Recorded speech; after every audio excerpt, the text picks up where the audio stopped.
Well, if you thought you could not imagine the words protein content and a McD burger in the same line, think again. Today, I'm in conversation with Akshay Jatia, CEO at Westlife Foodworld, and he's going to be talking to us about McD's latest offering.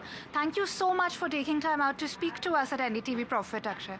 Thank you so much. Thank you for having me. So, first up to begin with, tell us a little bit about your latest offering and what you hope to achieve with it. No, so I think that's a great question because our intent and objective is to make sure that McDonald's remains an everyday use case for our customers. I think customers have become a lot more exposed, educated in terms of what they are eating, and they are demanding transparency, nutritional content being, wholesome and nutritious.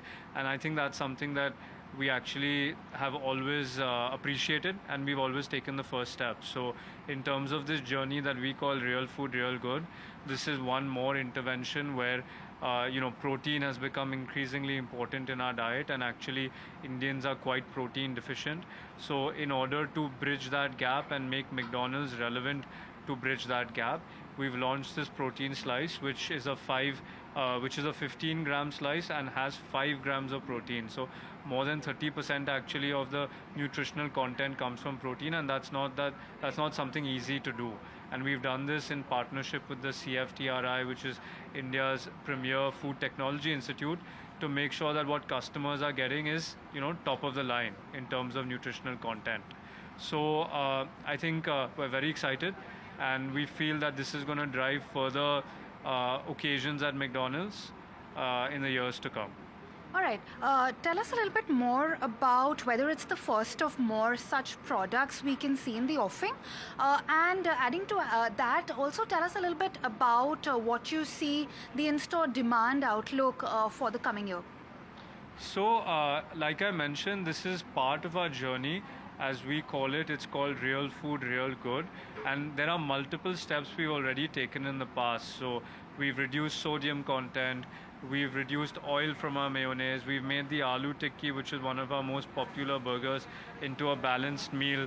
Last year, most importantly, again in partnership with the CFTRI, we launched the multi-millet bun. And this is one more step, again, like I said, to make sure that our food is wholesome and nutritious, and we are transparent about it and partnering with our customers to ensure that they're getting what they want when they eat outside. All right. What is the outlook in terms of store addition plans for the year? And is there any specific sort of demography or location that you are going to be targeting? So as we've maintained, Vision 2027 is our guiding light, and the plan is to open roughly around 580 to 630 restaurants by then. Last year and last financial year, we delivered 46 new restaurants. We should remain on a similar trajectory of 40 to 45 restaurants in the coming financial year as well. But again, the endeavor is to get to the numbers that we've promised in our Vision 2027 document.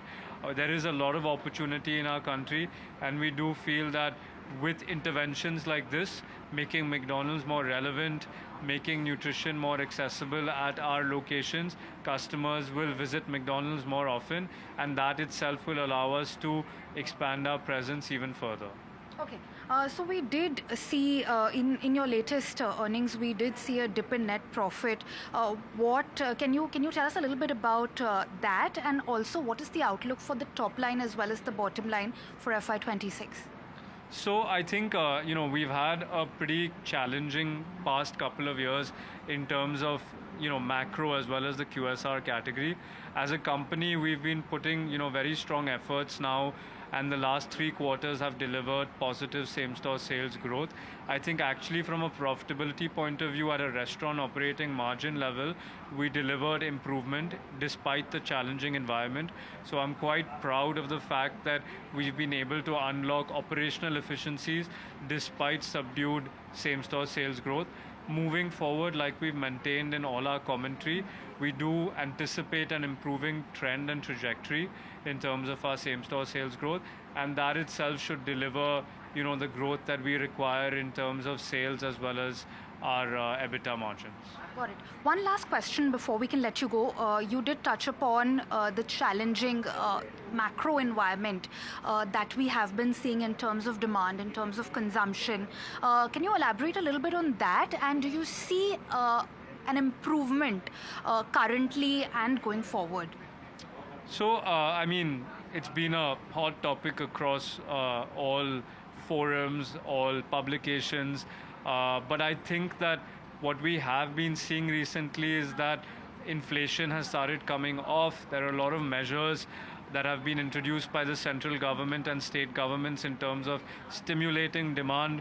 So we are quite confident that the macro will only improve now onwards. And I think, we want to take this on the front foot. We want to, operate in a gain frame, as we call it, which is to take advantage of these tailwinds, but at the same time use our differentiated strategy to continue to drive visits to our restaurants. And there's a large market that's available in terms of people eating out, which will allow us to, continue to deliver the aspirations that we have, as well as the targets that we've set ourselves. Thank you so much for taking time out to speak to us at NDTV Profit. Great. Thank you so much. Thank you for watching.